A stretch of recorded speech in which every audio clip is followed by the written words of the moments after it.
no matter what eludes you or what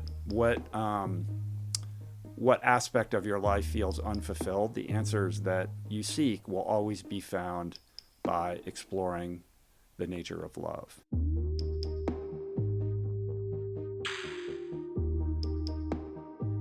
Did you see on SNL this weekend, Seinfeld had Seinfeld did like a guest spot on Weekend Update as the man who did too much press. No, I didn't see that. It was so good. He's like, is this a podcast? Yeah. That's pretty funny. Why is Seinfeld everywhere all of a sudden? Because he has this Netflix movie. Oh, that's what it is? Yeah. Yeah, I've been tuned out. I don't even know what's going on. I just noticed based on social media, suddenly there's like clips of Seinfeld constantly. I know. Well, he's been talking about Marcus Aurelius a lot, so that's been cool. I did see that where he held up your fine limited edition version of it. Yeah. So that was cool. But no, there is something... Like when you're promoting, you can kind of like, you're just like, I feel like you're just saying like the same things over and over again. But then when you do an interview, like just in the middle of life, I tend to find you do a better one because there's not like these like beats that you're supposed to. Yeah, those are better conversations because you don't have an agenda. But I've often thought like, should I just say no to guesting on podcasts until I have something and then it's special? Because someone like Seinfeld, you never hear from him and then suddenly he's like everywhere and there's a lot of interest around that. Yeah. Versus just kind of trickling out stuff all the time with this sense that it's important in terms of like maintaining some level of public relevance. Yeah, and then is it insecure to be like, well, they're asking me now, I should just do it now? Like a couple of like the big regrets I have, like things I could have gotten have been like me waiting for a better shot. Like I remember on my first book, they were like, the New York Times has agreed to review it, but they only want to do it in conjunction with another book. And I was like new to it, and I was like, well, what do you think? And they were like, we think you should hold out and maybe they'll like just review yours. And the moment passed. Yeah, and then I've never been reviewed by the Times. And then it didn't happen. Oh, maybe once. Yeah. But yeah, so it's like if I'm kind of the mind of like, if they ask you, you should just do it. Yeah. Don't like wait and because how many especially with podcasts too. Like, I mean, I think unless you're like some sort of like Cormac McCarthy misanthrope where, and you're just refusing constantly, But I do feel like I'll hear from people to be like, oh, I heard you on this thing. And that thing came out like 5 years ago. Right. And they're like, that's what's cool about podcasts is that they have a longer shelf life. There's a much longer tail. Yeah. Yes. Yeah. Yeah, I don't know about you, but like our back catalog gets a lot of traction and downloads and listens. Like stuff that happened years and years and years ago. So it doesn't fall prey to the same kind of press cycle that newspapers and magazines have to deal with. Yeah, I was trying to go back through and like find some TV clips that I'd done because I was just going to post them. And like, I can't find them. Like, even though they happened like in the digital media age, right? It was like it was over the radio in 1920. Yeah. Like I don't know where lost in some, I'm sure I could go to the archival vault. Yeah, I could go to the Paley Museum in New York City and like track down it. I'm sure I could get it somewhere, but like I couldn't easily Google it, so it might as well not exist. Right. How was India? India was incredible. What'd you do? It was a life-changing trip in certain ways. So Arthur Brooks, who you know well and your audience knows well, invited me and my wife to join a small group of people to travel with him to Dharamshala to spend a couple days in talks with the Dalai Lama, which was an opportunity that was a hell yes. Like, sure. I'm not going to say no to that. Like, I don't think that ask is going to, come along again anytime soon. So we went, and it was really quite something. I mean, the Dalai Lama is 89 years old, and, who knows, he may live to 110, but he's getting up there, and I don't know how many more years he's going to be able to do this kind of thing. And Arthur's been visiting with him for over a decade. He's gone many, many times. And this was sort of a Harvard-sponsored thing with his happiness lab. So there was a bunch of people that he works with associated with Harvard. And then some social scientists. Rainn Wilson came as well. Oh, really? Which was cool. I was just messaging him the other day. Yeah. And Lisa Miller, who teaches the science of spirituality at Columbia, who's been on my podcast. She's wonderful. So it was an interesting group of people.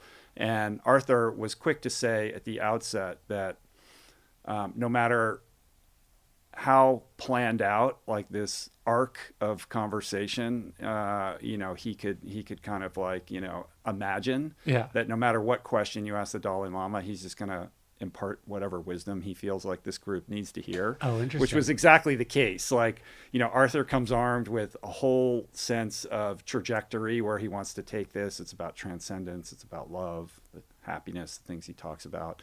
But essentially the answer every time was some version of love. Like, no matter what eludes you or what aspect of your life feels unfulfilled, the answers that you seek will always be found by exploring the nature of love. And giving or receiving? Both. Just love in its like broadest definition, I suppose. And he kept using the metaphor of looking at a mother's love for a child. Like, if you struggle to conceptualize or grasp what I'm talking about when I say love, just look to the mother's love of a child, or look at an animal's love for its child, like the animal mother, like the cow or the dog or what have you. That was sort of the repeated refrain over the course of the 2 days, which on one level is like very reductive and simplistic, but if you kind of step back, is actually perhaps the most profound thing that he could share. Like, so you would just ask a question and then he would just be like, well, what you actually need to be asking me about and what was great is that he actually spoke in his native tongue, and he had his longtime translator with him. So he didn't have to struggle with any kind of like language barrier. And there was more to it. And I'm actually in the process of trying to get a transcript, because I really want to be able to revisit it and read it and kind of mine it for the deeper truths. But, I was sitting this far away from him, for 2 days, and it was conducted in his monastery in this like sort of greeting room that is connected to his residence.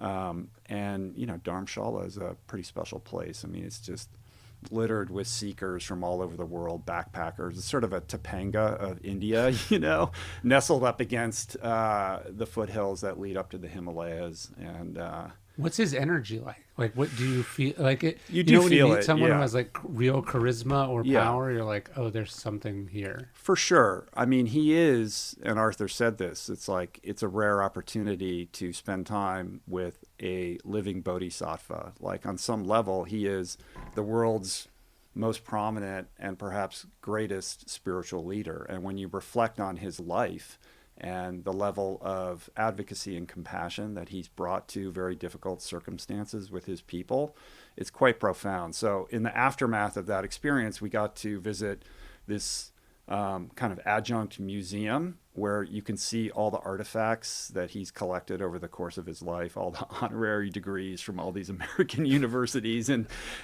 just incredible photographs of him with like every world leader. Sure.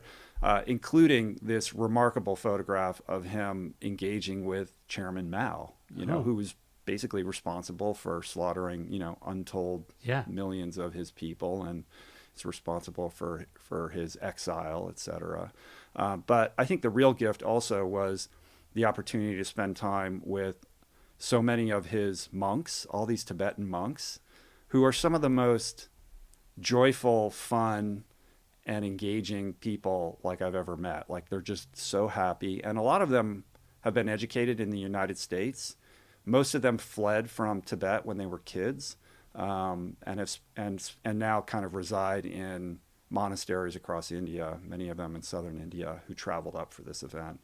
And getting to kind of probe their minds and their kind of philosophy of life was pretty cool, because most of them speak pretty good English as well. I feel like I know nothing about the Dalai Lama. Mm-hmm. Like, I don't, it's not that I don't get it, but I don't, like, I know what it's supposed to mean, but I feel like I don't, it's one of those things where I don't know the history of it or why it's important or what he does, how it works. So maybe I don't get it at all. I still have a lot to learn. Yeah. I would not consider myself a historian, but, essentially was exiled from Tibet, born as, the living bodhisattva, like and then when he dies, he gets replaced by the next one. Right? Yeah, exactly. He's the incarnation of the Buddha on some level. And you have to like think about what that would do to a young mind. Yeah. Like from birth to be told you are this person, and then to actually level up and embody that so completely and comport yourself on the level of that expectation throughout your entire life. Yeah, I mean, I find this so fascinating about Marcus Aurelius, right? So he's chosen as this young kid. It's not like his dad. He's just chosen because he has some flicker of potential in him. And so he's chosen and sort of groomed for it. And that either makes you feel the weight of it and you live up to it, or it ruins you and breaks you. Like I don't think there's much like middle ground there, you know, because most of the people given that kind of responsibility or being told you're the incarnation of a god or this spirit, like it ruins you. I would suspect it ruins you. I mean, imagine a world in which the Dalai Lama at age, 22 decides, fuck this. I'm going to move to Miami and just start partying, and driving a Ferrari. Or even Gandhi, right? Like, one of the greatest human beings who ever lived. There is this, particularly later in life, like just, it's almost like all this energy that's spent on sort of spiritual perfection, it gets like twisted up and it has weird outlets for it. Like he has this weird thing with his followers where he likes to like have the women sleep naked with him, and he's like testing himself to see if he could, which we don't need to get into. But my point is, even there, that's not like coming from some part of animus. It's just the distortive nature of being told that you're this special thing and dedicating all of one's resources to some kind of spiritual transcendence. It's probably just like doing psychedelics all the time. Like it just fucks with your brain. Yeah. And it makes you, it skews your understanding of reality, your place in reality, normalcy. People never tell, like a king, they never tell you can't do something, that something's a bad idea. It's highly unusual that process would not warp you mind, body, and soul. Yeah, I agree with that completely. I think the ripple to that, though, is that that is the more likely outcome in the context of a capitalist Western culture. And when you're in India, it's very clear that sensibility, although it is, capitalist in many ways, is secondary to the primary kind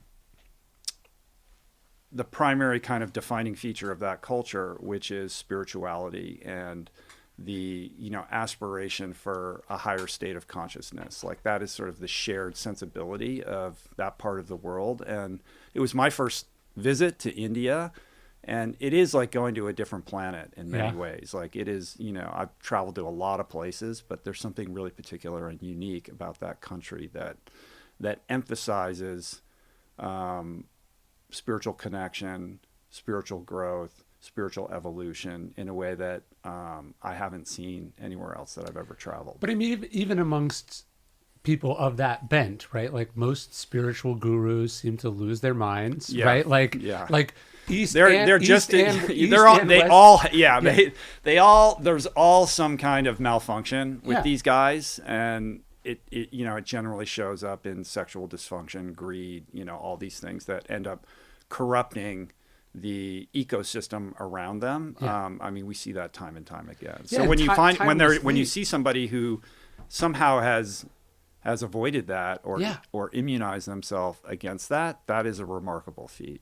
And it's not like a modern thing. I mean, there's like so then you're like, maybe he really is the incarnation of the Buddha and this enlightened being and this true living bodhisattva who has lived up to all of those expectations. Like that in and of itself, set aside anything mystical or spiritual about it, the level of character that you would have to exhibit throughout the entirety of your 89 years to demonstrate that is remarkable in and of itself. No, it's miraculous, right? Like to have power and be considered the embodiment of some spiritual force, to represent some movement, just to have 80 years of people coming and worshiping at your feet, just telling you you're special, for that not to corrupt and break and do something to you is, I mean, how many popes were not shitty popes? The vast majority of them were bad, right? The vast majority of kings have been bad.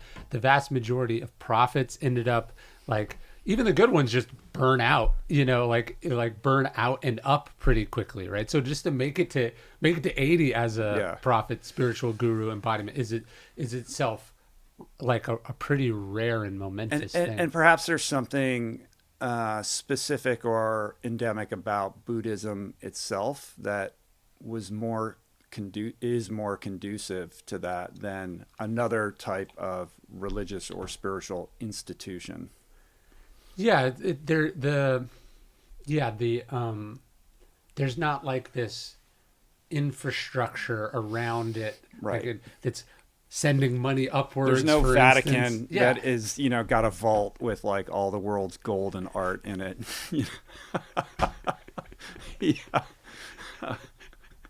Yeah, it's weird. It is weird. It's just not. There are these exceptions that prove the rule, basically. And of why that's like not good, and you don't want it to happen. Well, and what's interesting about Arthur's relationship with the Dalai Lama and his friendship is that Arthur is coming at this from the perspective of a devout Catholic. Like he's all in on Catholicism, which in many ways from an institutional perspective couldn't be more distinct or different from what you experience when you go to the Dalai Lama's monastery in Dharamshala. Like they're very different things. And that dynamic, like Arthur's appetite for spiritual wisdom through the lens of a devout Catholic, but being so enamored by the wisdom and the love that exudes from the Dalai Lama is in and of itself like a fascinating thing. Yeah, I wrote a lot about Gandhi in the book that I just did, and what I thought was so fascinating is like, obviously he comes from the Hindu tradition, but like the seminal text or moment in his life is when he reads the Sermon on the Mount as a law student in England, and he's like, "Oh, this is it." Not that he's going to convert to Christianity, but it's this sort of moment where he realizes that there is this, what's that quote, like everything that rises must converge, that sort of all the religious traditions at their peak goodness or greatness are saying roughly the same things, and that there's some sort of this higher truth. And then obviously he goes off and he studies all these different religions, and I think his ability to see wisdom in the different ones is why he ultimately sort of preaches this idea of tolerance and acceptance, because he's like, it doesn't really matter. Like they're all sort of trying to get to, as long as you're earnestly trying to get to some place, the language that you're speaking or the specificity of the text is so much less important. Yeah, that kind of fades away. Yeah. And it becomes about those indelible, timeless truths. Yeah. Yeah, and then, I mean, the brilliance of Gandhi is his understanding of Christianity, which he then turns against his colonial overlords, right? Like he's able to, and this is what happens in the civil rights movement too, they understand it and they believe it almost to a degree that shames the opponent. And so by reflecting back nonviolence and mercy and forgiveness and all these, like sort of actually living the ideals, it sort of renders the persecution so much, not just ineffective, but so much more horrific. Right, because the hypocrisy becomes so palpable. Yes. And then it becomes impossible to sustain over a long period of time, especially in a mass media environment. Right. And yeah, he's able to reflect, not just reflect back to the British what they're doing, but seek out moments in which they're forced to display that hypocrisy, which is of course what Martin Luther King Jr. does so great. Like, he's not like, we're just going to live our lives and then segregation is going to be bad. He's like, we're going to we're going to force confrontations between you and morally bankrupt policies, which you then have to display in front of the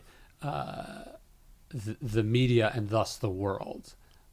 Like the two brilliant moments in the civil rights movement are, one, his decision to use school children in the marches, and then two, recruiting white students, but also just successful white people from the North to come down and get arrested alongside.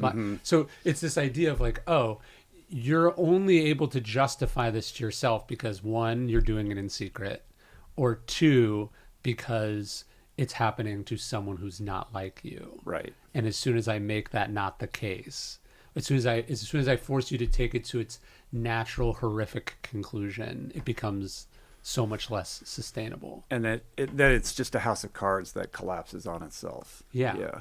But there's kind of a savviness and pragmatism to doing that. Yeah. I was thinking about like how the strategic aspect of that, like how much of that was pre-thought out in advance to understand like how each domino would fall and play into, the result that they were driving at. Yeah, I forget, maybe it's St. Augustine, or it was somewhat one, like there's this one, like people don't really give Martin Luther King enough credit for like picking where he waged campaigns. Like he really did. There's a great book by Tom Ricks I have in the bookstore called Waging a Good War, where he looks at the civil rights movement as a military campaign. And there were a couple times where like just some people in a town would like start doing sit-ins or start protesting. And Martin Luther King Jr. would say like, my big mistakes were when I just like jumped on that instead of picking where I was going and why I was doing it. Like they picked Montgomery. Is it Montgomery? They picked Bull Connor as an opponent and went after him because he was the most egregious and least disciplined and most corrupt of all like the local police chiefs, And it was when events decided where he would act that they often fizzled out, or they would get outmaneuvered by local authorities. Like the towns that realized, hey, if we don't arrest these people, the movement fizzles and they go somewhere else, right? Like, whereas he needed the confrontation. So the savviness of like, oh, I'm gonna go here, I'm not gonna go here. I'm gonna say I'm gonna go here, but then I'm gonna go here. Or I'm gonna get, the savviness of like how he picked to this stuff was so fascinating to me, and we ignore those lessons like to our peril, like the optics of it. Like I was talking to Nate Boyer. Do you know who that is? He's a Green Beret, and then he was a walk-on long snapper at UT, and then he played briefly for the Seahawks. And his claim to, among many other accomplishments, but he sort of intersects with culture in that when Colin Kaepernick decides to sit for the national anthem, like we forget the first thing he did was he sat. And so the reason that protest was received the way that it was is because he started by sitting. And Nate Boyer writes him this open letter, and they end up connecting. He's like, you shouldn't sit, you should kneel. Like kneeling is a sign of respect, but also you're rendering an objection. If you see the early pictures of Colin Kaepernick sitting on the bench during the national anthem, the optics of it are not good. It doesn't look like a stand by definition, but it looks somewhat petulant or disrespectful. And so it was able to be portrayed from his opponents and the media a certain way. And then when he knelt, it took on a different resonance, and I think it was more successful. But had he knelt from the beginning, it probably would have been received differently. And so the savviness of like, I'm doing this thing because it's right, or I need to say this thing because I'm going to say it. But the difference between saying it offhand to a news reporter and open, how one really announces the thing, thinking through the optics. That's interesting. So Nate Boyer was the one who actually was the person who said this is what you should do, and Kaepernick listened because he was a veteran. Like they were able to come together and collaborate, even though they probably disagreed with each other pretty profoundly. But like, I think it's also to Kaepernick's credit that he alters the thing to say what he wanted to say and not have it unintentionally say something he didn't mean to say. Yeah, although I think there were a lot of unintentional perspectives. The way that landed It was read in bad faith Yeah. on purpose. Yes, of course. But I think like you can so easily just go like, here I'm right, so I'm just going to do, and then I should win or not. And this I think the sad, like the word Machiavellian has a bad context, but Machiavelli was talking about like how do you Being actually strategic. bring your thing into the world, like and that takes something other than being right. Yeah. How do you do the right thing in all cases when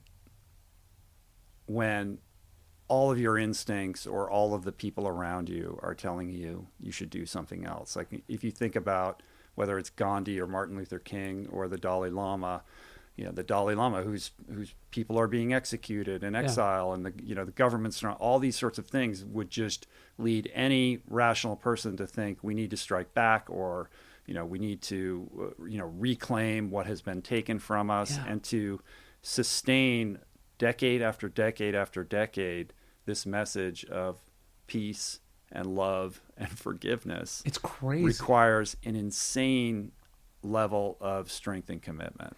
Yeah, I feel like discipline is not applied to that often enough. Like we don't categorize it as a form of discipline when it's so profoundly must be.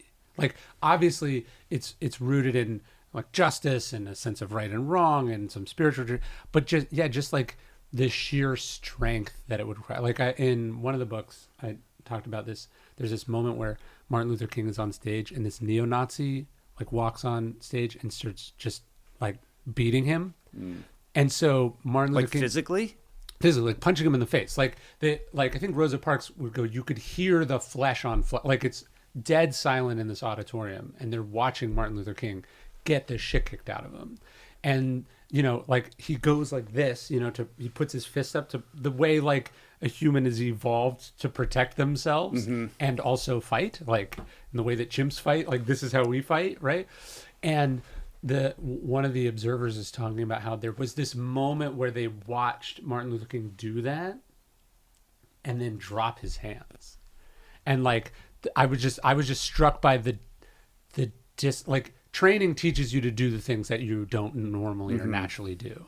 And in his case, he trained himself to do like the least human of all things, right? Which was like drop your guard. Yeah, drop your guard. And then so the guy keeps hitting him. Eventually, people separate them, and they both are taken backstage as they wait for the authorities. And then Martin Luther King just like talks to this guy for like 10 minutes, and he the first words out of his mouth are "Don't hurt him, don't hurt him." And so, like beyond whatever spiritual plane a person has to get to do that, I was struck by I don't know, because it's fighting, it struck me as like a boxer. That's like the training of a boxer, but the opposite. Right. Like you're trained to do the thing. And then in this moment when you would have every understandable reason to abandon the training for your own basic preservation and dislike of being punched in the face, he passes the test. Like what a statement against nonviolence it would have been had a fight broken out on this stage purely just to detangle. Well, on the one hand, dropping your guard and just being completely open and vulnerable to whatever attack this person is going to perpetrate on you is strategically the right decision to be this incredibly powerful moment, no matter what happens. Yes. And then second to that, it's just an alignment of your values with your actions. Like in that moment to say, if I am truly this nonviolent person, what would that person do? And there's no way he's thinking any of that though. So the training has to be at some marrow deep level. Right. Like that's what's so, if it's like, hey, do you think we should fight back? And no, like it's not strategic on that level. It's like at the testing point. Bred into his DNA. Have you seen the picture of Martin Luther King with a knife sticking out of his chest? No. He's giving like a book signing at this department store in New York City, and this like deranged woman, I don't think it was even racially based, this deranged woman walks up and asks him to sign a book and then stabs him in the chest with a penknife. And it goes like right here. It's like narrowly avoids his heart. Like if it had been like a millimeter to the side, like the civil rights movement basically doesn't happen. Or maybe it does happen, but not with him leading it. And there's this picture. She also like nicked him some other places, I think. And there's this picture. I'll show it to you later. But he's just like sitting there and he's being treated by the paramedics. And there's just a knife sticking out of his chest. And he could not be calmer. Oh my God. It's incredible. Well, I can tell you, when you go in to see the Dalai Lama, the frisking situation is the most intense that I've ever endured. Really? Yeah, I mean, very elaborate. Like the pat down situation is, full on to go in there, and you're like, oh wow, like no phones in there, no They brought a film crew that was sort of the official documentarian situation for the event, but we couldn't like take our phones in and take pictures or anything like that, and literally like every fiber and like every bodily cavity was thoroughly excavated before they would let any single person in. Wow. Yeah, I mean, just to think of the pressure of living your life knowing you could be assassinated at any moment, and that like world governments would have an interest in that happening. It's not just like you and I, like, I hope some deranged fan doesn't stab me in the chest at a book signing, but just the isolation and the existential strain of knowing that you could die, and that there are, like, I was just listening to Salman Rushdie on a podcast, and you just think about. I was going to ask you if you were going to have him on. I mean, I would, sure. Yeah, that would be great. Yeah. But sorry, I interrupted. Yeah, no, but just think, like, he talks about the strain of that, like that what it does to a person, and so you just imagine. I mean, I'm sure at a certain point the Dalai Lama just chooses not to live that way, security notwithstanding, but like that would be disorienting and mess with you. Like, sure. how can you preach the idea of like preaching a message of love and forgiveness and tolerance, as you know it's not going to be returned, and that there are people trying to kill you. That's you and I can be like, we should all get along. Nobody's trying to kill us. I suspect the Dalai Lama has a different relationship with the human form than you or I do. Yes. Though, no, right? That's probably like part of it. He has a lack of attachment to the kind of physical beings that we are than perhaps we might imagine. The other thing that was really cool about it was the love and tenderness with which the monks would interact with him. Like, because he's old, like they bring him in. It's so funny. Like he would sit in this chair, and the chair was like out of some kind of 70s office. It was like nothing fancy, it was like this weird leather chair, but because he's somewhat, because he's elderly, they would have to kind of lift him into the chair and lift him out, and just to watch them do that, and you could just feel like the love and the reverence that they have for this man. And apparently, I think it was Arthur who told me that I think his knees are like shot, and there was one moment in which everybody was saying like, listen, you should just get knee replacements, like have this surgery, like you won't have this problem anymore. And he was like, no, I'm not going to do that. Like, just declined like Western medicine to help him walk a little bit better. There's a story I tell in the book about Gandhi where he, I think he has to have an appendectomy, has to have some like emergency surgery, and he has to be operated on by British doctors because he's like in a jail at the time, and he has the forethought as he's going into surgery. He writes a letter absolving the British doctors of any responsibility for his death if he dies on the operating table, because he's thinking, not I hope I don't die on the operating table. He's thinking, if I die on the operating table, even if these people were not to blame, they will get blamed by my followers, and I don't want violence to follow as a consequence of this thing. And then the other funny thing was, well, he doesn't die on the operating table, thankfully, but then he asked the doctor, because Gandhi was sort of this like quack doctor in his own mind, like he was obsessed with he was like, can I come back and watch the surgery like later, like for someone else? And he did. Like he had this sort of he had this like hatred of Western medicine, but also this like fascination with Western medicine. And it is funny to also think of these people as human beings. Like you're like, oh, Gandhi, or you're like, the Dalai Lama doesn't want knee surgery, he's detached from the physical form. But I bet if you talk to any 88-year-old or 90-year-old, and they're thinking they're making these same very personal medical decisions, which is like, sure, what are the benefits, but what are the costs? and I'm just tired. You know, like when you told me that, what I was thinking is like conversations I've had with my grandparents, the very human debate about like, when do you not throw in the towel, but when do you stop trying to optimize and just get comfortable accepting? Yeah, it's hard to imagine the, you know, kind of everyday human lived experience of a person like that. Yeah. Like, does he ever sit down and like watch a movie, or like does he do any of the things that like we're so used to that are just kind of part and parcel of being human beings? Who knows, man? You know, maybe he does, maybe he doesn't. Well, so when Seinfeld was talking about meditations, he asked this question that I hadn't thought of. He was like, think about what it'd be like to be the most powerful man in the world. He's like, think about what this guy's bedroom looked like. And I was like, I've never thought about that. But yeah, like I'm just trying to imagine this like person I admire and I talk about being like, you know what? I think I'm going to move my bed over here. You know, like, or like, but that's your whole lens with this guy, which is that he was very much human and so much about, you know, everything that he was thinking about and the obstacles that he was continually facing, despite the heightened circumstances of his position, are as relatable today as they were back then. So for me, looking at you, I would think like, yeah, of course he's thinking about like, is it better if my bed is over here? Do I need 2 pillows or 3 or 1? Or like, how come whatever mundane, stupid shit that we think about probably occurred to him as well. Yeah. I'm just thinking like the Dalai Lama being like, I told you, like, I like a glass of water before this thing. Do you know what I mean? Just like the mild frustrations of life, which I'm sure even 8 decades into it, he's still like feeling, but also curbing. You know what I mean? Like just or what about like, do I really have to go out here and talk to Arthur and these people? Like I'm tired. Like how many more of these do I have to do? Yes. And how many times do I have to repeat the same thing? You know, and then they come back again. You know? Yes. Yeah. It's like Harvard, you know, like what does he think of Harvard? And, you know, just his... I was thinking like, okay, he's thinking like, oh, all these Harvard scientists, they're all up in their fucking head. They're over intellectualizing everything. They want to know about happiness.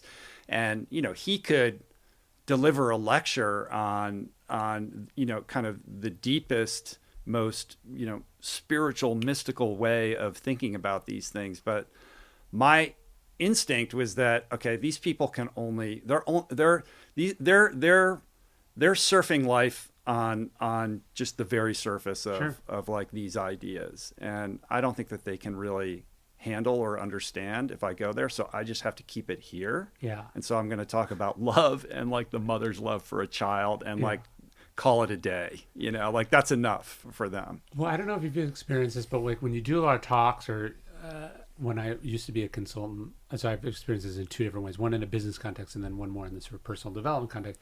Everyone thinks their problems are like incredibly unique. Like every group you talk to thinks that they're very special and they want to do a call beforehand where they tell you why the pre-call. This investment fund is so different and their problems are so unique and they just really want to download you on all the things that are going on with them.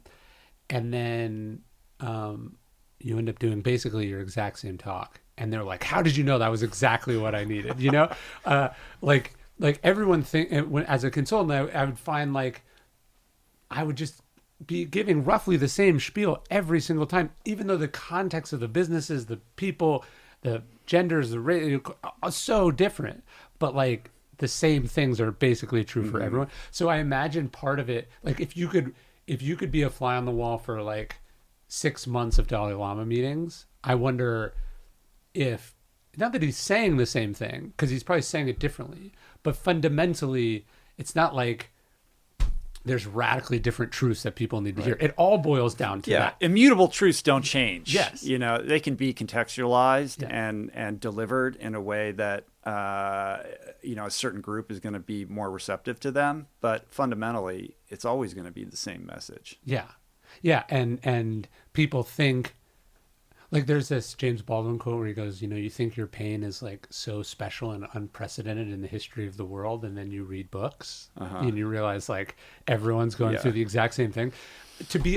someone like the Dalai Lama or Gandhi or the Pope or whatever has an interesting view on that truth, because people are, imagine a priest in confession, people are pouring out these radically different, weird experiences, things they feel guilty about, things they've done. And you're probably saying like the same 5 things back to them, because that's what the religion is based on. And then also that's what people need. Sure. There's a parallel with Alcoholics Anonymous in there as well, and a trope, which is this idea of terminal uniqueness. Like every kind of imperiled alcoholic or addict who stumbles into one of these rooms is convinced that nobody could possibly understand their problem, and that their life is so unique and complex, and their trauma is so deep, and there's so much shame that kind of surrounds it, that encapsulates all of it, and keeps people from ever sharing anything that's going on, because it is so shameful. And the idea is like, there's no way I'm going to be able to solve this problem, because nobody could imagine how bad it is and how unique it is to me. And you go to these rooms and you know the dynamic. Somebody gets up and they share what it was like, what happened, and what it's like now. And every single speaker, it's basically the same thing every time. You go to thousands and thousands of these things, and the facts of each person's experience is obviously different, but fundamentally it's like the same story. And that's exactly what that new person who's convinced they're unique needs to hear. Yes. And they can identify not necessarily with the facts of that story, but with the kind of emotional arc of what that experience is. And it's that connection with that allows them to feel like perhaps there's some hope. And that's very similar to everything that you just shared, like immutable truths don't change. But you need different messengers to deliver that same message in different packages, because, certain people need to hear it from certain people. In the same way that, maybe people in your family, can't hear what you're saying. Yeah. And then, 5 years from now, they'll call you and they'll say, I came across this book, or I listened to a podcast where this other person was talking about the thing that you've been talking about your entire life. Yeah. and like the lights go on for them. Yeah. Right. Yeah. I think I've always thought that that's what the higher power step was actually about, is sort of disabusing you of the terminal uniqueness, in the sense that it's forcing you to accept that you're not the center of the universe. Right. And that we're all equal beneath this one larger thing, whatever we want to, whatever name we want to put on it. It's really the admission first and foremost that you are not God. Well, you have to break that delusion of self-obsession, yeah, and realize that you are a worker among workers. Yeah. And the humbling nature of that, the humility injection that you get, ultimately is the kind of salve. It's the connective tissue that allows you to feel more connected to other people, and ultimately, with some health and some work on yourself, to connect that to something bigger than yourself, which is always the path to greater purpose, fulfillment, and happiness. Well, yeah, and if terminal uniqueness was real, the idea that these sort of 12 steps operated decentralized all over the world simultaneously, like, it wouldn't work. The fact that we're all basically the same, have roughly the same problems. This is why these sort of principles or these rhythms of the process work for people. It's because we're much more similar than we are different, and our problems are much more common than we would like to believe or lead ourselves to think. The other piece with addicts and alcoholics is the incredible talent for simultaneously entertaining two diametrically opposing ideas, which is, on the one hand, what we just talked about, this idea that I am so special, my problems would blow your mind, I'm so unique, it's just amazing, And then on the other hand, like, I'm such a piece of shit. I am the worst person ever. Right.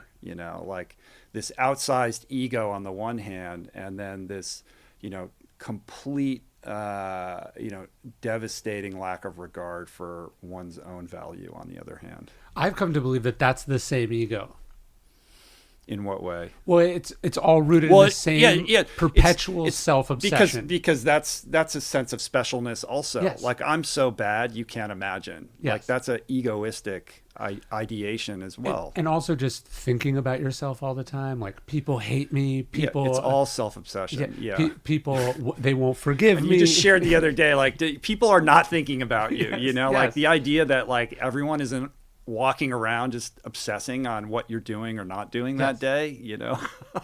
Well, there's something very high school about that, right? Like a high school kid rips their pants and they're mortified. I can never social go back media to school. feeds that because the feedback loop in that world, you know, kind of reifies this idea that people are thinking about you when they're not. Yeah, it's the I think the psychological term for it is the imaginary audience, and like so.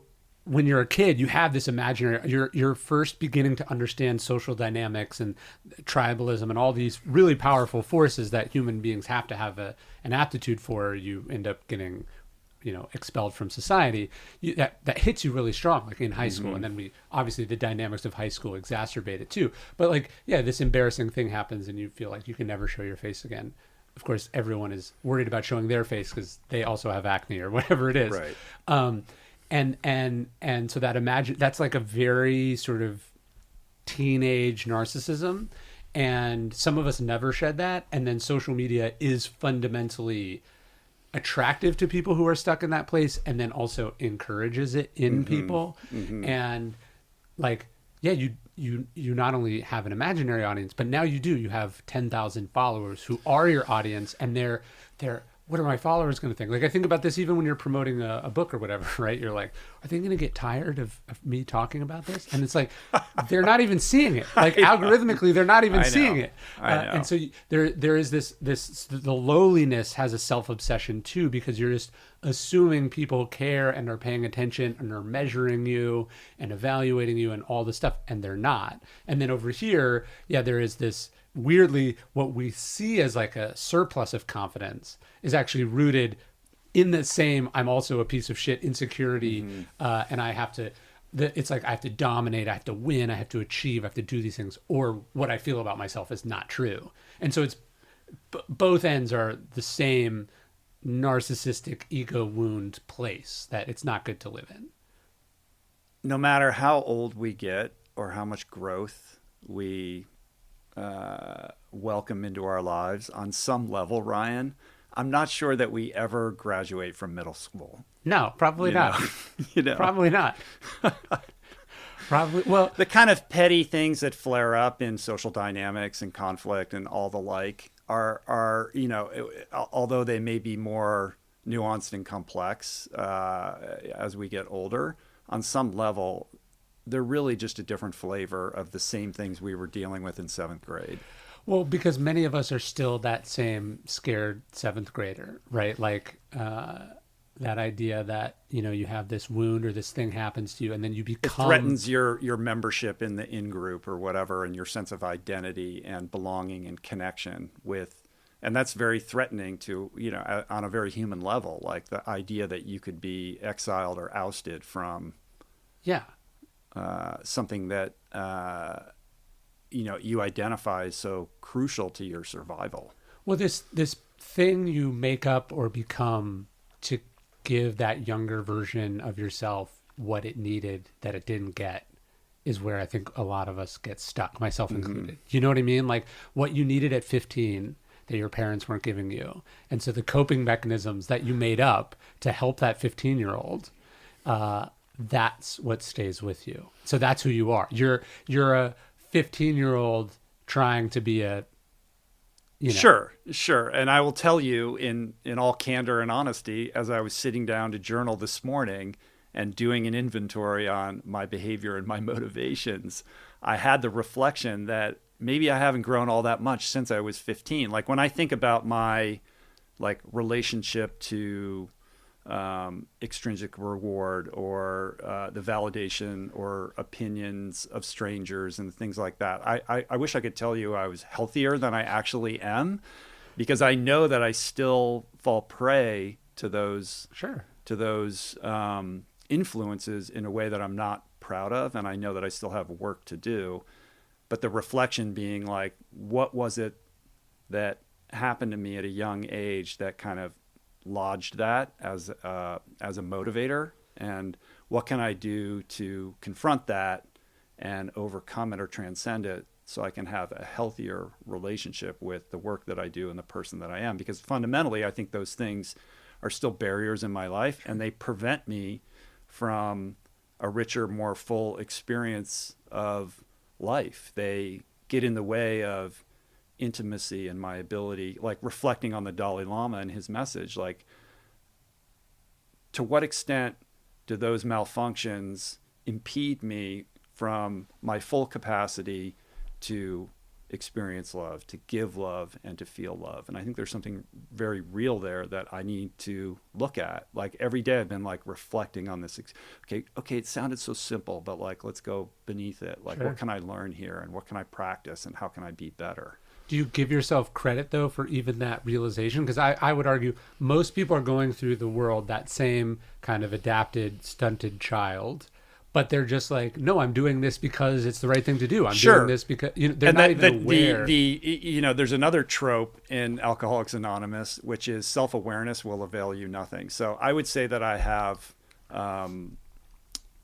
a rather full level of self-awareness around this, but that doesn't mean that I'm doing anything about it. So you can take that and say, well, I know why I'm doing this, and just continue to do it. But at some point, how do you take that self-awareness and then change your behavior around it? Because behavior is truly the only engine that's going to create a different result, as you know. Yeah, I heard someone say once, an explanation is not an excuse.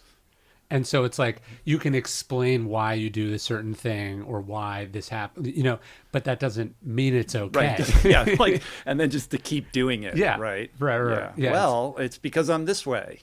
Well, and intellectualizing is, I think, one of those coping mechanisms, right? You're like, well, I can't, I'm having trouble feeling, or I'm having trouble changing.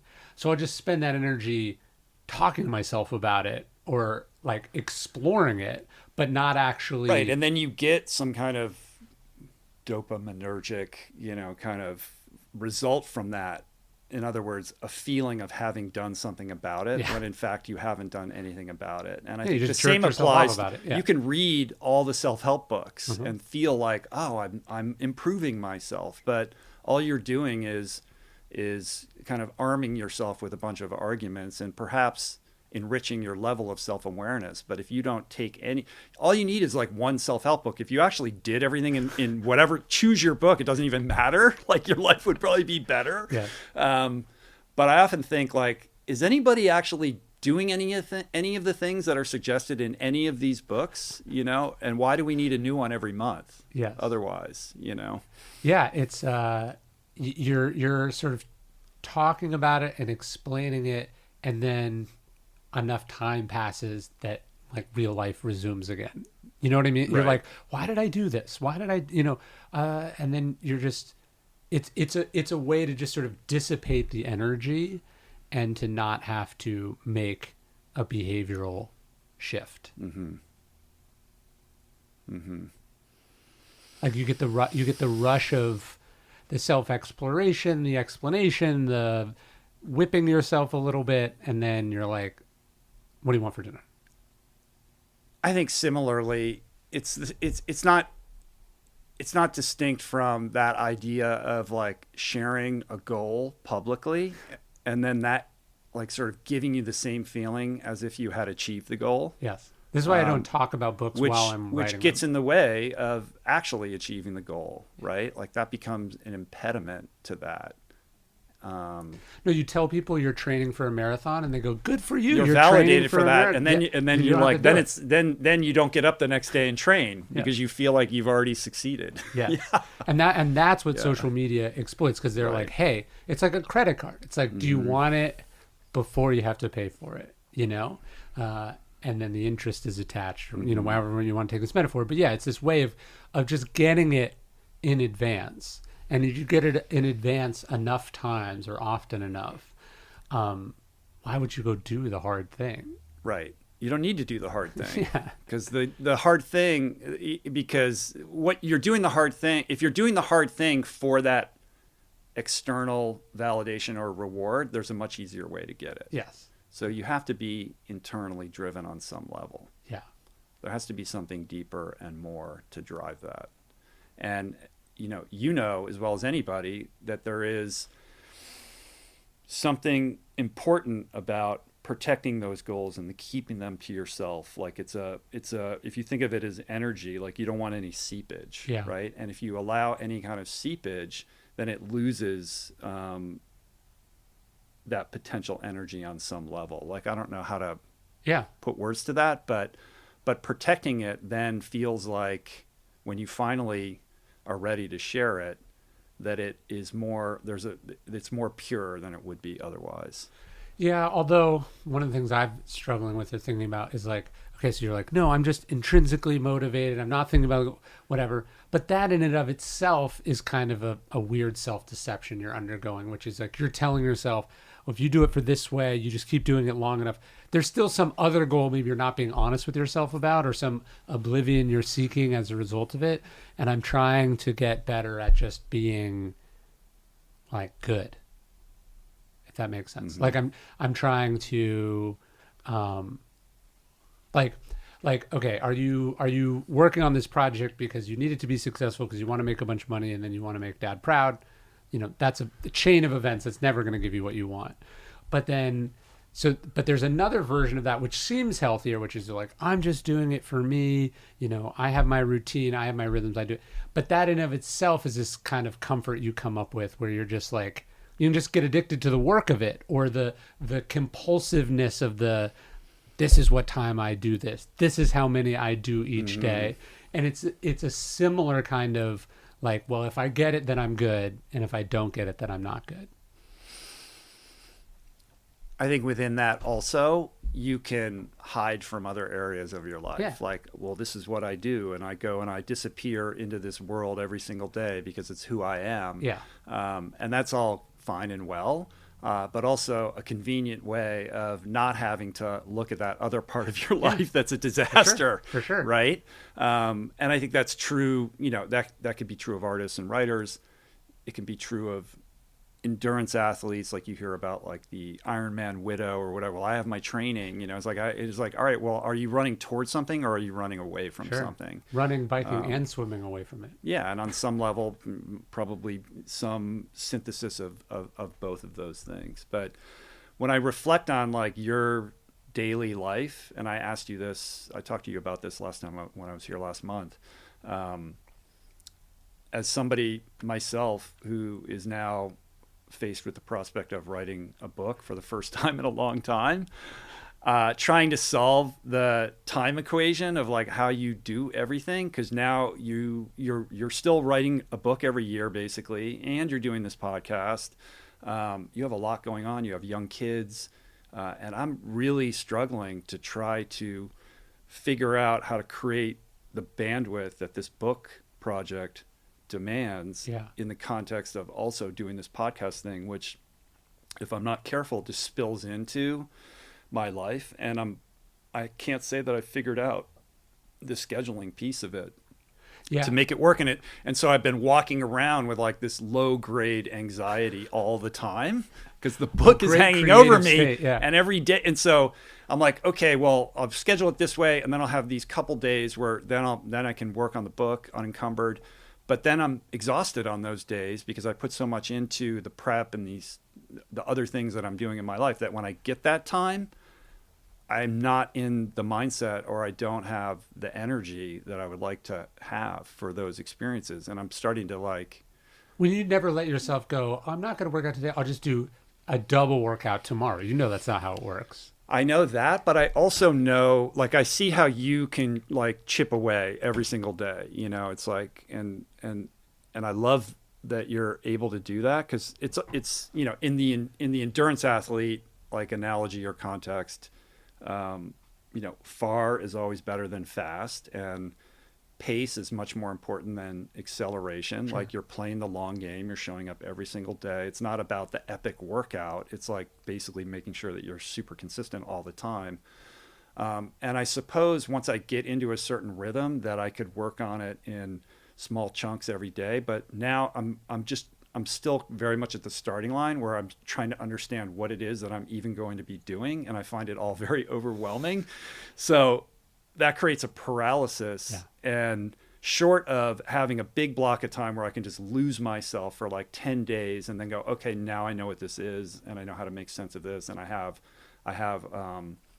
can see, the steps that I need to take along the way. That's kind of like the place that I'm in right now. So the hour a day thing or the 2 hour a day thing has proved ineffectual, at least so far. Well, I'm a huge believer in momentum. And I think we don't talk about that enough, like as a way of habits and productivity and success and good work. Like we're just sort of like, we see it much more as a sort of brute, act of will or genius or inspiration or whatever.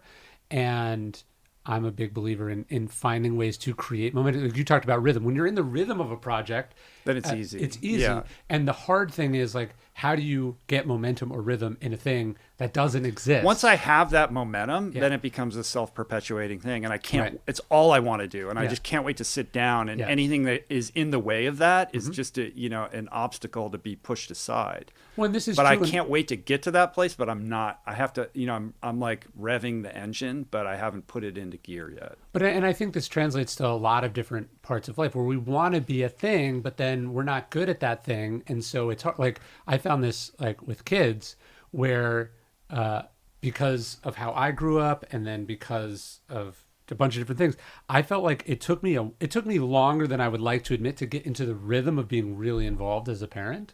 And part of the problem is when you're not involved, then when you get involved, it doesn't go well, right? Because you don't have the familiarity, you don't have the competence, you don't have the confidence.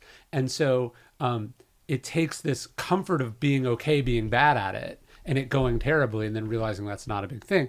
And so like the writing rule of like just 2 crappy pages a day or something like that, how do you come up with ways to acquire that momentum at the beginning? It's like when you get on a bike and there's like first couple pedals where the bike's like wobbly or whatever, especially if you get on a bike and it's like in a high gear when you get on, or a low gear or whatever, know, like where that's what to me like starting a really hard project is. It's like you're trying to get momentum, but like 1, 2, 3 days is you're never gonna.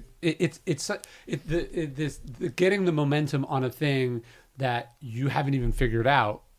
So my favorite part on a book is like when I'm 2/3 of the way done, because like I not only know like what I'm trying to say, I know all the things I'm going to say, and now I'm on this sort of downhill part of it, and now it's just wrapping up. But the first 2/3, it's like every day it's hard, right? Because I'm like, is this going anywhere? Is this like that ambiguity of like, I don't know if this is anything. But once you get to the place where you're like, no, this is something and it's going to be good if I just follow the process, that's the place you want to get. But getting there is so hard. And I'm sure that's that way with sobriety, like 20 years in is probably much different than 20 weeks in. How you develop momentum is to me the big determining factor as to whether something succeeds. Yeah, I mean, that's super helpful. I mean, I certainly am on board with this idea of momentum. I think, talking about energy, and not to get too woo-woo about it, but like there is something really magical about it. And if you struggle to believe that, just reflect on how easy it is to go to the gym when you've been going to the gym every day versus your pattern gets interrupted, you go out of town or whatever, and then you get back, and then suddenly it's hard to go to the gym. Yeah. You've interrupted, you've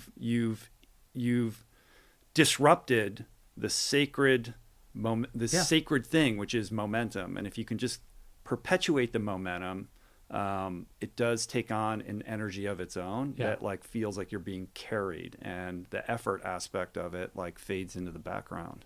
Yeah. So like, I think for me, I've started to think about it. It's like, I'm always working on the book as opposed to I'm always writing the book. So like if I had... And you're working on the book after the book also, because you, with this note card system, like you come across stuff and you're like, oh, well, that'll be better for the 2 books later or whatever. So that by the time you finish your book and you're faced with the prospect of writing the next one, there's already all this material there. You're not starting with an absolute blank page and wondering whether this is even a good idea. Yeah. And look, like a musician, you're supposed to be writing an album and you're not, you can just go play somebody else's songs, right? And that can get you momentum. You can just get into the music that way, and that sort of loosens up the creativity, right? You can just, or you can But practice that's a scales. version of just lowering the stakes. Like Yeah. how low can you make the stakes so that that first word on the page or whatever doesn't feel like a lift. And so that's how you create momentum. Like Hemingway's rule was like stop in the middle of a sentence, because like you're waking up tomorrow and you're just finishing that sentence. So you're sort of that's a good. You're priming that pump, right? Yeah. And so it's like if you write until you're drained every day, then the next morning you're starting with nothing potentially. But if you're like, one of the things I do is I'm always splitting the project up into many, many smaller pieces. And so I'm not really working on a book. I'm writing an article essentially about this thing. Right. And maybe I've got 2 or 3 that I'm doing it at one time. But it's lowering the stakes and also shrinking the horizon that you're staring at. So you're like, I'm not circumnavigating the world. I'm just getting across the Atlantic. And actually, I'm not getting across the Atlantic. I just got to get to this town tonight or whatever, like you're just a little. So I think that rule of just a couple crappy pages a day, it doesn't have to be literally that, but it's like, hey, did I came up with one thing I'm going to say. Like I wrote one sentence today. That's good. So that's how I think about it. And do you have certain people that you allow to have, look at what you're doing to make sure that you're on track, like a select few people that you trust to review your Not really. work? I have like my research people who are looking at it as I'm doing it to help fill. So like the other way I keep momentum to really nerd out is like I'm writing about something right now, and it's about someone doing something, and so I'm like, when he did whatever it is and then I just write insert, or I'll put like 19x. I don't so do. you can keep moving. I don't do any details. I don't get bogged down with fact checking necessarily. Like it's all about momentum, even in the midst of this 1,000 word chunk that I'm doing. Or if I'm like, he was worried about this and this and this. Like I know I want the sentence to be like a 3-part thing, but only 2 of them come up. X, Y, and Z. Come back later. Yeah. And so it's about moving forward. And then oftentimes what I'm starting with the next day is just like plugging in those things. And so you're it's all about forward movement. That's why they say like, don't edit while you write, because those are 2 different skills. And one is forward looking and one is backward looking. One creates momentum, and editing usually is like cleaning your house, where it gets way worse before it gets better. And you don't want to do those things simultaneously. Right. I'm pretty good about that. But that was a hard lesson to learn also. Yeah. I mean, look, you've also only done this like one time, right? I know. So it's been a while. It's been a minute. Yeah. The more you do the thing, the less, the more familiar you are with it, and the more familiar and trusting you are of the rhythms day to day. So you're like, most of the day, like I have a really good sense that most days suck now. Like I'm not judging myself on whether it's going well because like I did well or not well today. I have a longer time span of months or several months, and then I can sense whether I'm making progress or not, because I've just been in it so many times. And I think that's hard. We often do hard things like one time, like we'll run one marathon, and so we go, but the real thing you learned there was the rhythms of the 26 miles, and you're just throwing that out. Like you didn't learn it really for any purpose, because since you're not doing it again, you're not ever going to draw on that knowledge of like, at 20 miles you hit this wall, but you just push through it and then you end up on the other side. Yeah. So don't just write this one book, right? Yeah. Like, I know. Write more. Yeah. You're overwhelmed by the idea of writing a book? Forget about that. Just think about all the books you're going to write, Okay. Actually, doing this series has been nice in that I'm not like, well, if I don't get this, like, it's frustrating in that like there's things in the courage. Well, all your eggs aren't in the basket of one book. There's things in the courage book that in retrospect I would have had in the discipline book or in the justice book or in the wisdom book. But the other side of that coin is I could moving forward. I've got 2 more shots at this. I don't have to be so precious. Right. I'm excited to read it. If I can help, just let me know. I think I will definitely hit you up on that. What else do you want to talk about? Are we done? We can. You hungry? Yeah, I could eat. All right, let's go eat. Cool.